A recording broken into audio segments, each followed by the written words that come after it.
Time. దీని 20 ఏళ్ల క్రితం ఇలాగ ఉంటుంది నా ఇండియాలో అంతా యేసునామములో మరి వరుసలో ఉన్న దెయ్యాలు, మరి ఆంధ్రప్రదేశ్‌లో దెయ్యాలు ఇదే దేవతా శక్తులు. బంధిస్తాం, బంధిస్తాం, బంధిస్తున్నాం అంటే సాతాను అలా చూస్తాడు. అబ్బా! బంధించేత్తవా? ఇక్కడ దేవుడే సైతానికి టైం ఇచ్చి, అవకాశం ఇచ్చి వదిలేడు దేశం మీద. మనకి కరెక్ట్‌గా పిక్చర్ యోబు గ్రంథంలోనే అర్థమైపోతుంది. మీకు చెప్పాను. యేసు ప్రభు శిలువలో సైతానును బంధించలేదు. ఓడించాడు. జయించాడాయన. యేసు జయించాడు. సాతాను ఓడిపోయాడు. గానీ ఇంకా ఓటమిని అంగీకరించలేదు. ఎందుకు అంగీకరించలేదు? వాడికి నెక్స్ట్ లెవెల్‌లో కూడా టైం ఉంది గనక.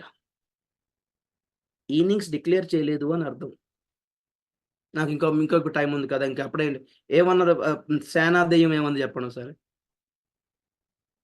మత్తయి సువార్త 8:29లో మా సమయము రాకమునుపే మమ్మను బాధపరచుటకు వచ్చేస్తివా అన్నాడు.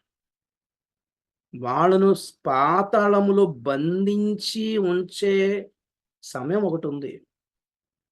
ఎక్కడ బంధించబడ్డాడు సాతాను? అగాధంలో బంధించబడి ఉన్నాడు. ఎప్పుడది? 1000 సంవత్సరాలు దేవుని రాక.